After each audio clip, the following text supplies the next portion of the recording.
Last session, you rode the aftershocks deeper into the pyramid. Rubble gave way to a long hall and a fountain chamber where clear water poured and a fresh crack split the floor. When you leaned over, the level below was a nightmare. Broken stones, blood pools, and bodies howling under a roar like a desert storm brought indoors. Sand moved like a beast, sweeping corridors clean. A tiefling was flung up, smashed against rock, and sank. The sand was climbing.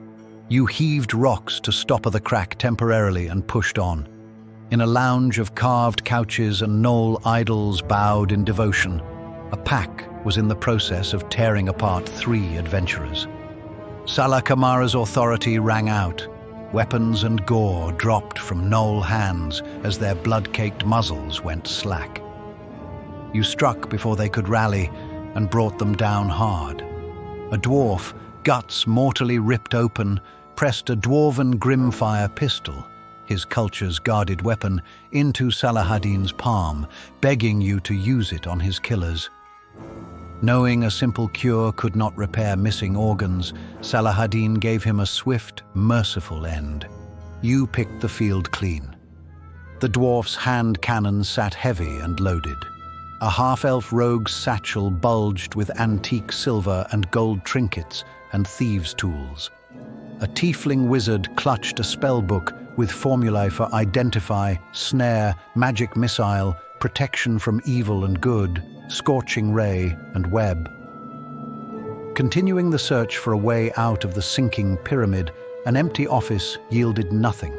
A collapsed library held a crushed cleric and, amid ruin, a scroll of lesser restoration, a healing draught, and a pearl of power that thrummed at Salah Kamara's touch.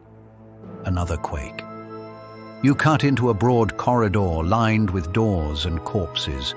There you found Melody, the human leader of the last 7 exploration party, impaled clear through. With Mantell steadying her, Salah Kamara and Farid coordinated a careful extraction, then fed her life enough to stand. She would live, though slowed by a lasting wound. Around her lay the Sevens dead, a bard with a shattered neck, an elf ranger whose fine shortbow still felt keen and true, and a druid's quarterstaff strewn with rosemary petals beside antitoxin and a potion. Bloody footprints pointed up from the lower level, and the clash below grew closer as the sand climbed. You reached a grand chamber just as gnolls began to pour from the stairs and a ragged hole in the floor. On a balcony, Averell yanked a lever. A 20-foot section of the outer wall slid aside to a newborn river 30 feet below, its waters frothing through desert stone. The gnoll packs hit, spears hammered Salahaddin to the floor. In the crush, Averell's unseen hand tipped a potion between his teeth. Then the rogue sprinted and launched himself off the ledge, rope snapping taut as he tore Salahaddin out from a ring of blades. Farid's spearwork kept a pocket clear. Ombra dove, magic easing the plunge. One by one, with Mantell bearing Melody, you leapt into the cold, rushing waters.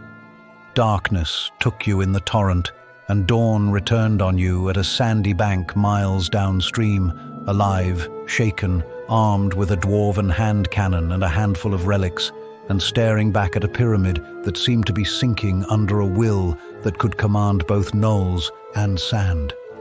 The escape bought you time. Next, you would decide how to face the force that stirs beneath.